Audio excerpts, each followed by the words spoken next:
Hello everyone.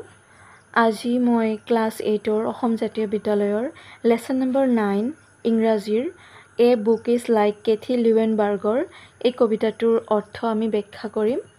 বলা আমি start কৰো। কেথি লিউৱেনবাৰ্গে এ বুক ইজ লাইক কবিতাটোত কৈছে a book is an open flower scented pages fragrant hours. ইয়াৰ অৰ্থ হৈছে এখন কিতাপ হ'ল এখন খোলা ফুল যাৰ পৃষ্ঠা সুগন্ধি সময়বোৰ সুবাহিত।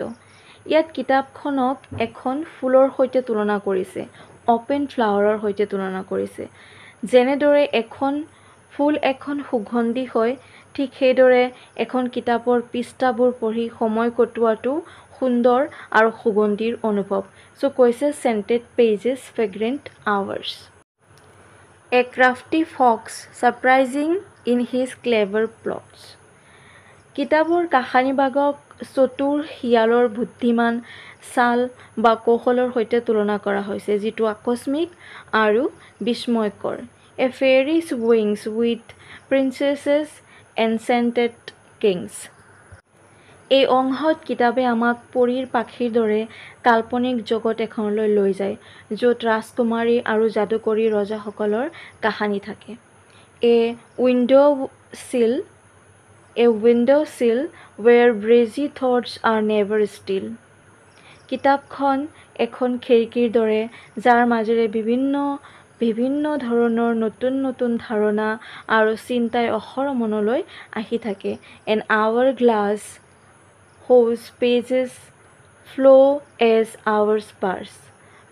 So এই কিতাপৰ পৃষ্ঠাবোৰক বালিঘড়ীৰ বালিৰ সৈতে তুলনা কৰিছে। সময় যিমানেই পাৰ হৈ যায়, পঢ়ি যোৱা পৃষ্ঠাবোৰো সিমানেই বালিৰ দৰে বৈ যায়। A lock and key that opens doors and sets minds free. কিতাপখনে আমাৰ জ্ঞানৰ দুৱাৰ খোলে আৰু মনক মুকলি কৰি দিয়ে, যিটো এটা তলা আৰু চাবিৰ দৰে। An ancient clock that speaks the times but never talks. কিতাপক এটা পুৰণি ঘড়ীৰ লগত তুলনা কৰা হৈছে, যিয়ে আমাক ইতিহাস বা সময়ৰ বিষয়ে কয়, কিন্তু ঘড়ীৰ দৰে সি কেতিয়াও কথা নাপাতে। An open letter when read again the friendships better. এই অংশত কিতাপক এখন চিঠিৰ সৈতে তুলনা কৰা হৈছে। যেনেদৰে এজন বন্ধুৰ চিঠি পঢ়িলে বন্ধুত্ব গভীৰ হয়, ঠিক সেইদৰে এখন কিতাপ পুনৰ পঢ়িলে আমাৰ জ্ঞান বৃদ্ধি হয়। An apple core with seeds inside are growing more. গুটি এটা আপেলৰ কেন্দ্ৰীয় অংশ যি অধিক গছ গজাৰ বাবে থাকে।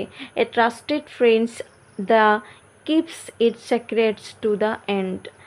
এজন বিশ্বাসী বন্ধু যি শেষলৈকে তাৰ গোপনীয়তা ৰাখে। ইয়াত লেখকজনে আপেলৰ কেন্দ্ৰীয় অংশ এপল কৰক এজন বিশ্বাসী বন্ধুৰ সৈতে তুলনা কৰিছে। আপেলৰ কেন্দ্ৰীয় অংশত গুটি থাকে, যিবোৰৰ পৰা নতুন গছ গজিব পাৰে। ই সম্ভাৱনা আৰু জীৱনৰ প্ৰতীক।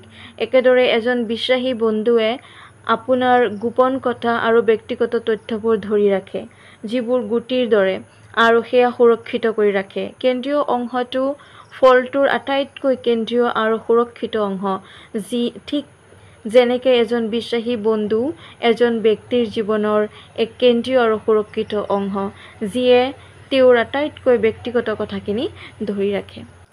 কেথি লিউৱেনবাৰ্গৰ এ বুক ইজ লাইক কবিতাটোৰ মূল বুজিবলগীয়া কথাখিনি বা ব্যাখ্যাখিনি এইখিনি আছিলে।